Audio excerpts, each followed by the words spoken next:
रोजच्याप्रमाणेच live streaming सुरू आहे, पण BSNLची लाईन बराच वेळापासून बंद आहे. त्यामुळे दुसऱ्या एका चांगल्या स्ट्रेंथच्या डोंगलवर आपण काम सुरू केलं आहे. तर जे कोणी जगभर हे सगळं लाईव्ह बघतायत त्यांच्यासाठी मुद्दाम सांगते की कृपया सहकार्य करा. BSNLचं त्याच्यावर काम चालू आहे. चाणक्य मंडल परिवार हा मुख्यतः स्त्रीवर्गच आहे, त्यामुळे आमच्या सकट सगळेजण आजचं व्याख्यान ऐकायला उत्सुक आहोत. आजच्या व्याख्यानाला सुरुवात करूया. सर्व मातापिता, बंधू भगिनी आणि मित्रमैत्रिणींनो, जय भारत जय जगत सीझन 2 चा हा एपिसोड 7 मी 7ही दिवशी पाहतोय की आपल्या शिस्तीनुसार ठरलेल्या वेळी मी आलेलो असतोय. व्यासपीठावर हे व्यासपीठ असतं. हे संस्कृतीने फार विचारपूर्वक ठरवलेलं नाव आहे, व्यासपीठ. सर्व ज्ञान एकत्र करणारा गुरूंचा गुरु. तेव्हा त्याला वंदन करून यायचं असतं वर, म्हणून मी येतो. इलाज नाही म्हणून समोरचे काही जण उभे राहतात आणि मग मी पाहतोय की मी ही पद्धत नमस्ते, ती पण आपली भारतीय खास नमस्ते. माझ्यातलं ईश्वरत्व तुमच्यातल्या ईश्वरत्वाला प्रणाम करत आहे, एवढं सगळं त्या नमस्तेमध्ये येतं. माणसातलं समानतेचं नातं. म्हणून मी हे ठरवून हे ग्रामरसुद्धा की नमस्ते. मग मी सांगतो बसा, आणि मी 7ही दिवस पाहतोय की मी बसा सांगून मुलं ऐकत नाहीत. इकडं पूर्णाताईंनी सांगितलं बसा की बसतात. याला म्हणायचं स्त्रीवाद. म्हणजे एखाद्या गोष्टीकडे स्त्रीच्या दृष्टिकोनातनं पाहणे किंवा विषय समजावून घेताना मध्यवर्ती स्त्रीला ठेवून किंवा पर्स्पेक्टिव्ह काय अर्थ होईल, इंटरप्रिटेशन, त्याचा अन्वयार्थ लावायचा आहे, तर घटना तीच, प्रसंग तोच, पण तिकडे पाहण्याचा एक पुरुषाचा म्हणून अँगल, दृष्टिकोन असू शकतो. तर तसा तिकडे पाहण्याचा एक स्त्रीचा पण दृष्टिकोन असू शकतो. स्त्रीवाद म्हणजे काही इझम नाही आहे कुठला, किंवा स्त्रीवाद नावाची कुठली तरी आयडिओलॉजी आहे, किंवा राईट आणि लेफ्ट आणि right of the center, left of the center, किंवा तिचं एक राष्ट्रवादी इंटरप्रिट. हे म्हणणारे म्हणतील माहिती आहे मलाही, पण अशा अर्थाने ती आयडिओलॉजी नाही आहे. तो विषय एखादा समजून घेताना स्त्री मध्यवर्ती असल्यास किंवा तो विषय स्त्रीच्या जाणीवेतून समजावून घेतला जातोय तर कसा दिसेल, ह्याला म्हणायचं मुख्यतः स्त्रीवाद. तर मग पूर्णाताईंनी पण आता म्हणून झालं की चाणक्य मंडलच स्त्रीवादी आहे, फेमिनिस्ट. कारण येणाऱ्या सगळ्यांना माहिती आहे की चालवलं जातं ते सर्व मुख्यतः स्त्रियांच्यामुळे. स्त्रिया चालवतात. ज्या प्रमाणात चाणक्य मंडल चांगलं चालू आहे, तर मी जाहीर सांगतो नेहमी की ज्या प्रमाणात ते चांगलं चालू आहे तर ते कारण स्त्रिया चालवतात. आणि जर त्याच्यामध्ये काही उणं राहत असेल, गोची होत असेल, त्याला मी जबाबदार आहे. पण मला ह्या विषयावर बोलताना गेल्या वर्षी पण हे बोलावं लागलं, यावर्षी पण बोलण्याची वेळ पण आली, आणि मी तेवढा फटकळ आणि बिंदास्त आहे ह्याची एक बारीकशी चुणूक तुम्ही काल परवातल्या एका ह्याला ऐकलेलीच आहे. असं एक इथे येण्याची तशी कोणावर खरं म्हणजे सक्ती नाही, पण अर्थातच आग्रह आहे की यायचं तर 6 म्हणजे 5:55. सुरुवात असे हजारो जण, पण आपण एका वेळी ठरलेल्या डोळे मिटून ध्यान, मेडिटेशन आणि प्रथम प्रार्थना विश्वाच्या कल्याणाची. आणि हे माहिती आहे की शेवटही प्रार्थनेने होणार, उपासना, प्रथम उपासना. आपण असतो हजारो बसलेले, पण जरा काही अगदी मुठभर त्यांची संवेदनशीलता इतकी ओसंडून वाहत असते की बाकी बसलेत हजारो, खुशाल ते उठतात आणि असे निघून जात असतात. कौतुक करावं तेवढं कमी आहे त्यांचं. असंच देशभर ना, सर्वत्र. हे व्याख्यानमाला हे काय, असं काय नुसतं काय भाषणबाजी नाही आहे. आणि मला अविनाश धर्माधिकारीला किंवा हे सगळे काम करणाऱ्या कार्यकर्त्यांना तोंडची वाफ दवडायला उद्योगधंदा नाही म्हणून काहीतरी व्हिजन आहे त्याच्यामागे. ती अर्थात हजारो जणांना कळते, ही आनंदाचीच गोष्ट आहे. पण काही मनं, काही जाणीवा इतक्या खरोखरच जाड कातडीच्या असतात की काही नाही, खुशाल आपल्या देशात अजून जर राष्ट्रगीताला जातात निघून, त्याला सेक्युलरवाद म्हणतात आपल्या देशातला, किंवा समोर राष्ट्रगीत सगळे बाकीचे उभे आहेत आणि हा कोणतरी मोबाईलवर काहीतरी खेळतोय, आणि वर तो कसा हक्क आहे त्याचा, राज्यघटनेत कुठं सक्ती आहे का त्याची, सुप्रीम कोर्टाने दिलेले निकाल त्याच्यात पण म्हणलंय, एवढी बेकार जाड. आणि तर आता आपण तर हजारो, त्याच्यात काही जण, मी तर उलट म्हणतो फार कमी असतात, ही आनंदाची गोष्ट आहे की येणारे हजारो जण. पण गेल्या वर्षी पण जे मला म्हणावं लागलं होतं की 8ही विषयांच्या मध्ये ऐकायला सगळ्यात कमी श्रोते स्त्रीवाद या दिवशी. हीच त्या विषयावरची भाष्य आहे, हे कॉमेंट आहे त्या विषयावरचं. आणि वाटायला बाकीचे सगळे विषय काय, त्यांना काहीतरी बहुधा बाह्यतः काहीतरी आकर्षक आहे. इथं स्त्री वादवर बोलणार आहेत ह्याच्यात आकर्षक नाही आहे, स्त्रीमध्ये भरपूर आहे आकर्षक. पण वाद काय घालताय त्याच्यावर, त्याच्यात काय ऐकायचं आहे. स्त्रीवादवरच्या भाषणाच्या ऐवजी रईसच्या प्रमोशनला सनी लिओन येणार आहे असं जर चित्र असतं, आपणहून चेंगरूल मरायला हजारो जण तयार झाले असते.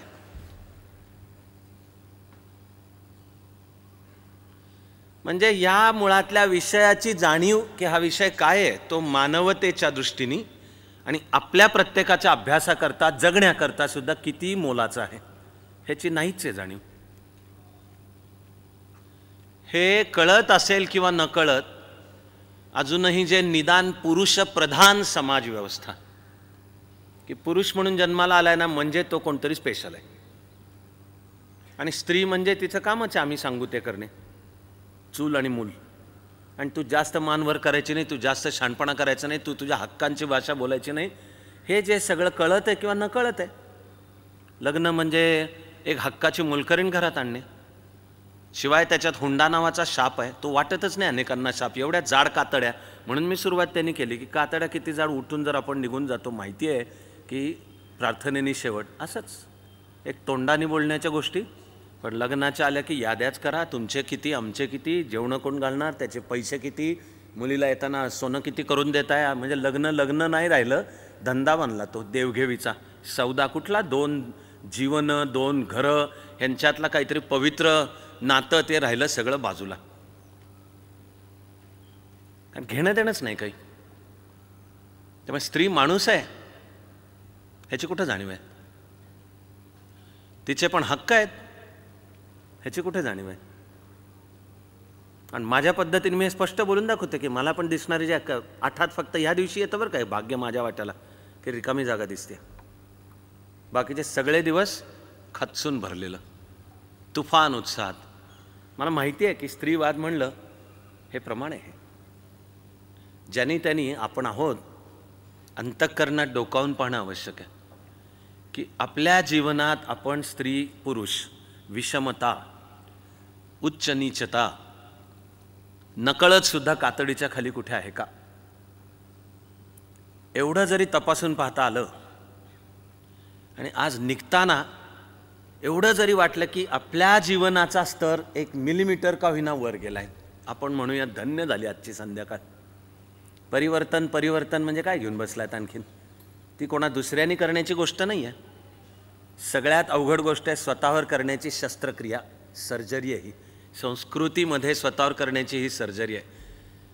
तुमचं माझं एक दुर्दैव म्हणजे भारतीय समाजव्यवस्थेमध्ये जसं जातीपातींच्या वर उठणे आणि विषयाकडे बघण्याचा आपला दृष्टिकोन हा कुठली तरी आपली विशिष्ट जात असा न राहता त्या सर्वाच्या वर उठत एक मी भारतीय आणि माणूस, आणि ह्या द्वैत नाही आहे दोनात, तर दिसणं वेगळं चालू होतं. तर जसं आपल्या भाषेमध्ये, आपल्या जगण्यामध्ये, आपल्या वागण्यात, बोलण्यात सतत ते काटे आणि तण शोधावे लागतात की नकळत सुद्धा कुठे जातीपातींचे किंवा माणसा माणसातल्या विषमतेचे अप्रत्यक्ष आविष्कार तरी घडत आहेत का. इतके सहज, कारण ते रुजलेले आहेत, ते रुजलेले आहेत इतके सहजपणाने आहेत. इतके बेकार काम केलं आहे ह्याचं वर्णन मराठीतलं का बेकार काम केलं, महारावडा आहे, महारा काटे लाव. काय केलं बेकार काम म्हणजे काय केलं, गडबड गोंधळाने काहीतरी राडा चालू असेल, अरे हे घर आहे का महारवाडा आहे. काय तुला नसत्या चांभार चौकशा कोणी सांगितल्यात. मोठ्याने एखादा माणूस जोरात बोलायला लागला, मराठ्यासारखा ओरडू नको. कोणाचं तरी बोलणं कावेवाज वाटलं, कळला तुमचा बामणी कावा सगळा. अशीच भाषा अशीच सगळी भाषा, सगळं असंच भरलेलं. सगळे घराघरांच्या मध्ये साधे पुरणाची पोळी, पुरणाची नाही, ती मला रोज मिळते.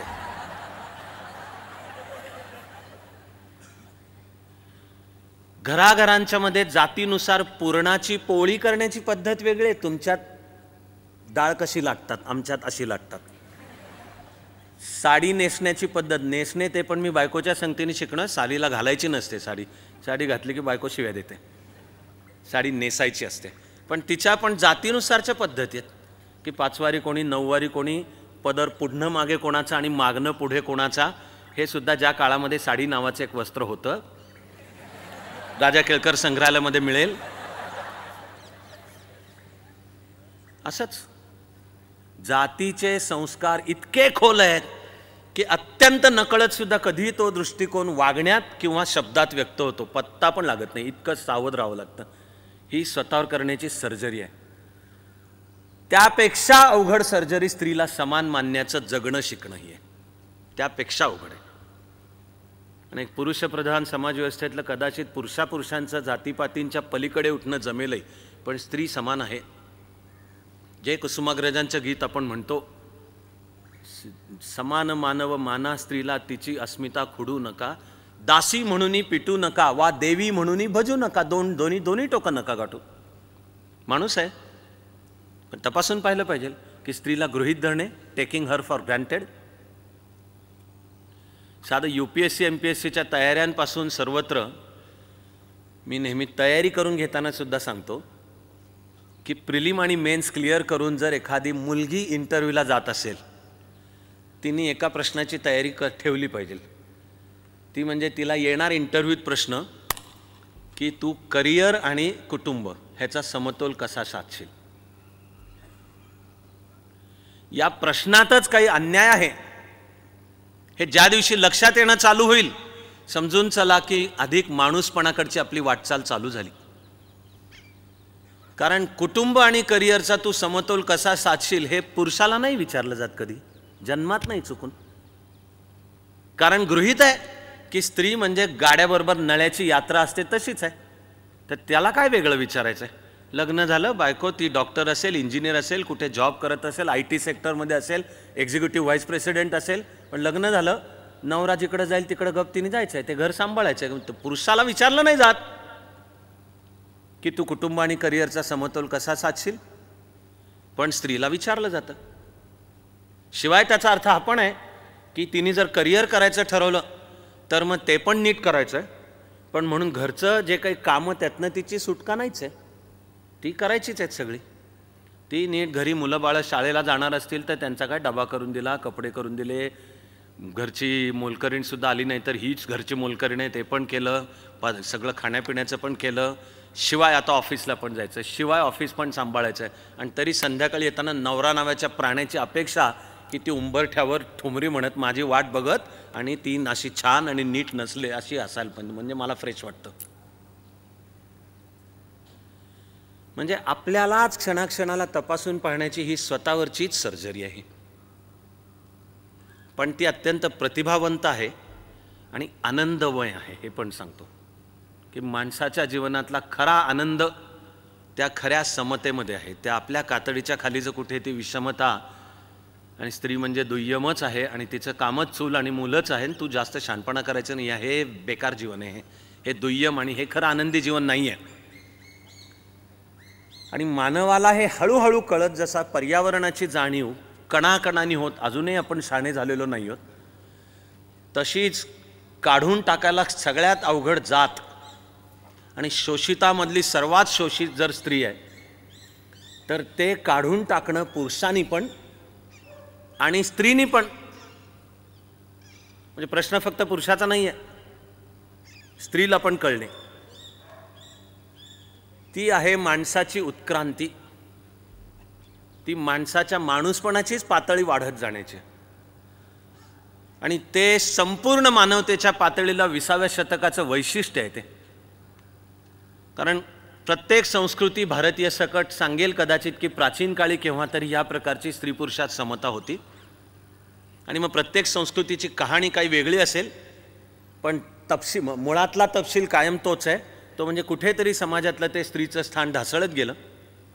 संरक्षणाच्या नावाखाली असेल किंवा सतत आक्रमणं खरंच होतात म्हणून असेल, लुटली जाते म्हणून असेल, प्रॉपर्टीची रिलेशनशिप नातं असेल म्हणून असेल, खाजगी संपत्ती निर्माण झाली, शेताला कुंपण पडलं, ही संपत्ती माझी आहे आणि आता माझी संपत्ती माझ्याच वारसांच्याकडे जायला पाहिजे म्हणून पण स्त्रीवर क्रमाक्रमाने येत येत बंधनं, ती पार गुलामीमध्ये खितपत पडलेली. ही जाणीव 19व्या शतकाच्या शेवटाकडे होत मग वाढत वाढत आज आपण ज्या उंबरठ्यावर उभा आहोत तो नुसत्या स्त्रीच्या मुक्तीचा नवा जाहीरनामा नाही आहे, तो पुरुषाच्या मुक्तीचा पण नवा जाहीरनामा आहे. ती चळवळ कशी उभी राहिली आणि मुद्दे क्रमाक्रमाने कसे वाढत गेले हे आपण सीझन 1 मध्ये समजावून घेतलं होतं, एपिसोड 7. आणि ती मानवतेची उत्क्रांती समजावून घेत घेत आपण प्रत्येक स्त्रीमध्ये असलेली जगदंबा इथे पोचलो होतो. ती मला कळलेली पण जगदंबा,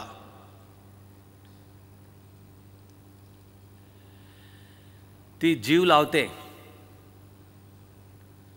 जीव टाकते, जीव गुंतवते, तुम्ही जीव घेता.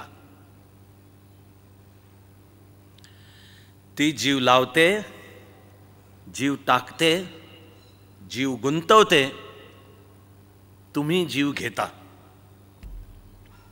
ती सुद्धा जीव घेते, पण तिनेच घ्यावा असं वाटावं अशा पद्धतीने घेते. तुमचं करताना ती स्वतःला विसरते, तुम्ही तिला विसरता. ती सर्व सांभाळते, तुम्ही तिचं मन सुद्धा सांभाळत नाही. तुमच्या यशात ती आनंद घेते, तुम्ही आनंदाच्या भरात तिचा उल्लेख सुद्धा विसरता. तिचं अस्तित्वच सुंदर आहे, तुम्हाला शरीरापलीकडे काही दिसत नाही. ती जीवन सुंदर करते, तिच्या वाट्याला विटंबना येते. तुमचंच करता करता तिला स्वतःचं काही उरत नाही, तिला गृहीत धरता धरता तुम्हीही तिचे उरत नाही. तिचं रक्षण काय करणार, तीच तुमची तटबंदी आहे. अरे तिचं रक्षण काय करणार, तीच तुमची तटबंदी आहे. तिला बंदी बनवून तुम्ही आत्मघात करून घेता.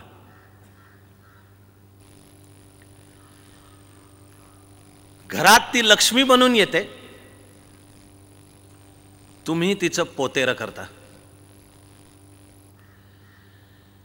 ती धनधान्याचं मापटं घरात ओसंडते, तुम्ही तिच्या आईबापासकट लुटून तिचं मातेरं करता.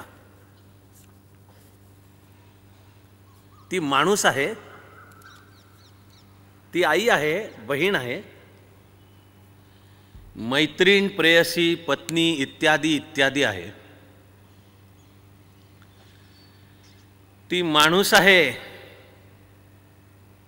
ती आई आहे, बहीण आहे, मैत्रीण, प्रेयसी, पत्नी इत्यादी इत्यादी आहे. तुमच्या लेखी ती फक्त मादी आहे. ती लक्ष्मी, ती सरस्वती, ती दुर्गा, गौरी, उमा आहे. ती लक्ष्मी, ती सरस्वती, ती दुर्गा, गौरी, उमा आहे. निपात केलेल्या दुष्टांच्या कवट्यांची माळ गळ्यात माळून, रक्तानं निथळणारं राक्षसांचं मुंडकं हातात धरून, लाल भडक जी बाहेर काढत ती अष्टभुजा आहे, चंडिका आहे. तुम्ही शिवशंकर का नाही होत? तुम्ही शिवशंकर का नाही होत?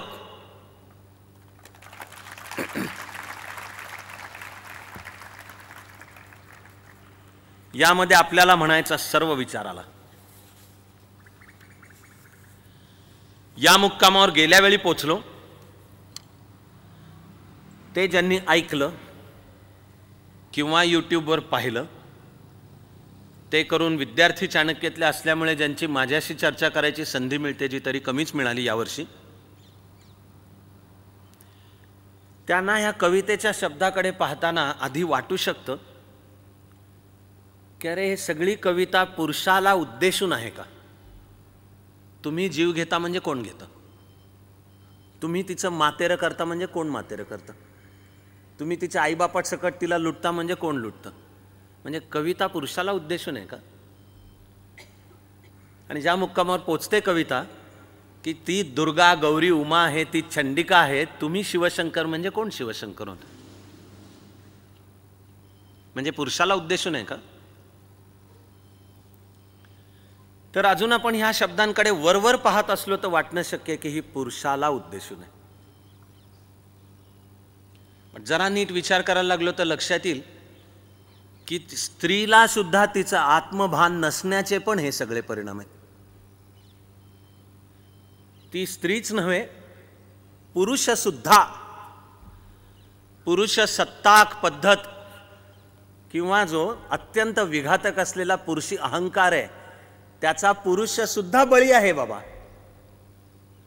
आणि संस्कृतीच्या सर्व संरचना स्ट्रक्चरमध्ये जर ही विषमता, तर तोटा तुझा पण आहे बाबा. स्त्री मुक्ती हा फक्त स्त्रीचा प्रश्न नाही आहे. स्त्री मुक्तीमध्ये पुरुषाची पण मुक्ती आहे. स्त्री मुक्तीमध्ये मानवाची मुक्ती आहे. स्त्रीची वाटचाल अधिक मुक्ततेकडे, म्हणजे माणसाच्या पण मुक्तीच्या कक्षा, स्वातंत्र्याच्या कक्षा, डिग्रीज ऑफ फ्रीडम वाढत जाण्याच्या आहेत. हा प्रश्न व्यक्ती म्हणून आपण जन्माला काय लिंग घेऊन आलो ह्याचा नाही आहे, काय जाणीवा आपण घडवणार ह्याचा आहे.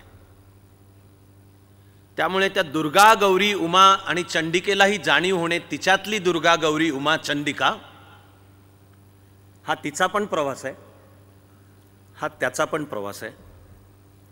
हा आपला सगळ्यांचा आपापल्या लिंग निरपेक्ष असा माणूसपणाकडचा आणि मला कळणाऱ्या ईश्वरत्वाकडचा सुद्धा आपला सर्वांचा हा प्रवास आहे. स्त्रीवाद कळणे, तो शब्दात कळणे, बुद्धीच्या पातळीला कळणे आणि सगळ्यात महत्त्वाचं म्हणजे जगण्याच्या पातळीला कळणे, हा एका जाणीवेचा प्रवास आहे आपला. तो अधिक उंचावर जाणाऱ्या जाणीवेचा पण प्रवास आहे आणि जे आपण समजावून घेतलेले तो विस्तारत जाणाऱ्या, सारं विश्व सारं अस्तित्व एका कवेमध्ये घेऊ शकणाऱ्या जाणीवेचा प्रवास आहे. ती आपली सगळ्यांची उत्क्रांती आहे.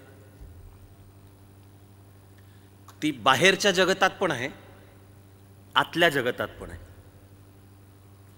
ती बाहेरच्या जगतातली जाणीव म्हणजे वेगवेगळ्या चळवळी, त्यांचं असलेलं योगदान. त्या चळवळी भारतात सुरू तरी कशा झाल्या किंवा आल्या कशा, त्यांच्या मागचे विचार, त्यांनी आखलेली ध्येय धोरणं, ती घेऊन माणसाची झालेली वाटचाल, वेगवेगळ्या परिषदा, झालेले वेगवेगळे कायदे नियम, भारतासहित वेगवेगळ्या राज्यघटना, त्यांच्यामधल्या लेखी तरतुदी, त्या राज्यघटनांच्यावर आधारित असलेले वेगवेगळे कायदे आणि ते धरून न्यायालयांनी वेगवेगळे दिलेले निकाल की ज्यामध्ये प्रगतीची पावलं आहेत, हे सगळं बाहेर चालं. पण ते दुय्यम आहे आणि केवळ ते बाहेरचं झालं तर सगळं अपुरं आहे, लंगडं आहे, नवे नवे खोटं आहे, ढोंगी आहे. खरी वाटचाल आतली आहे. खरी जीवनाचा स्तर वाढण्याची, उंचावर जाण्याची, स्वतःकडे तपासून पाहणे ही सर्वात अवघड शस्त्रक्रिया आहे. स्वतःवर करण्याची सर्वात परखड शस्त्रक्रिया आहे.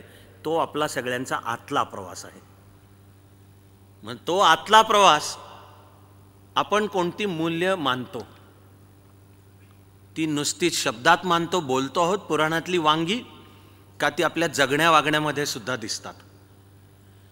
आपल्यावर घरामध्ये लहानाचं मोठं होताना सुद्धा सहज असतील किंवा मुद्दाम असतील, कोणते संस्कार झाले, आपोआप त्या संस्कारांच्या मधनं आपली विचारांची पद्धत ठरते. काय माणसांच्या आपण संपर्कात आलो लहानपणापासून, ते घरातले संस्कार असतील, दारातले असतील, समाजातले असतील, शिक्षण पद्धतीतले असतील, तिने घडवलं आपल्याला. पण ते जर तपासून पाहता आलं, त्याला चिकित्सक बुद्धी आवश्यक आहे की तिकडे बघता येणे की हे जे काही आपण वागतो, हा जो काही विचार करतो, हे जे काही आपली मतं बनतायत वेगवेगळी, ही चिकित्सक तपासून बुद्धीच्या निकषावर आणि मग मी स्वतःला घडवतो आहे का, हा आपला सर्वांचा आतला प्रवास आहे. आणि तो बाहेरचा नावाचा वेगळा आणि आतला नावाचा वेगळा असा अजिबात नाही आहे. ते एकरूप आहेत. ते प्रवासाचं अद्वैत आहे. कारण आपल्याला तो वाटणार आहे की हा म्हणजे बाहेरचा आणि हा म्हणजे आतला प्रवास, प्रत्यक्ष तो सगळा मिळून आपली सर्वांची पूर्णत्वाकडची वाटचाल आहे. सर्वांचीच ती अधिक आनंदाकडची पण वाटचाल आहे. दलाई लामा एक फार ग्रेट वाक्य बोललेले आहेत. I am a feminist because feminist means standing up for women's rights and I stand for women's rights. Dalai लामांनी त्यांच्या सहज कमालीच्या निरागस आणि प्रगल्भ पद्धतीने एकदम साध्या पद्धतीने याची व्याख्या सांगितली आपल्याला.